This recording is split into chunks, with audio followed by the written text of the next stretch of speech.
मेहर excise inspector अमीर अली ज़रदारी जी दबंग कार्रवाई। बलोचिस्तान का ईंदड़ कार के इंडस हाईवे दिलावर मोरे वटि चेकिंग कंदे मुंशियात ऐं सोपारियुनि जा 36 कट्टा हथ करे वरिता। इन हवाले सां वधीक तफ़सील ॾियण लाइ असां सां लाइन ते मौजूदु आहे मेहर मां CN न्यूज़ जो रिपोर्टर राजा अतहर गोरड़। जी राजा अतहर, छा तफ़सील आहिनि?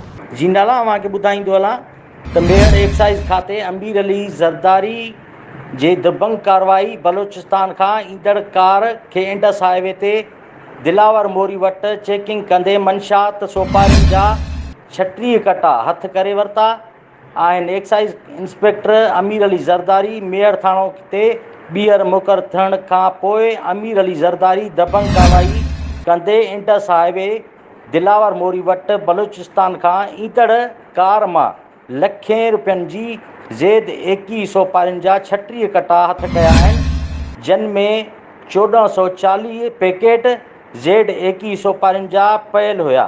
मेहर एक्साइज़ पुलिस जा जवाबदार मीर हसन वलद भागियो खान मीराली वेठल ओस्ता मोहम्मद ज़िला जाफराबाद बलूचिस्तान जे रहवासी खे गिरफ़्तार करे मेहर जे B सेक्शन थाणे ते मंशात जो केस दाख़िल करे छॾियो आहे। जी महिरबानी राजा अतहर, तफ़सीलनि खां आगाह करण लाइ।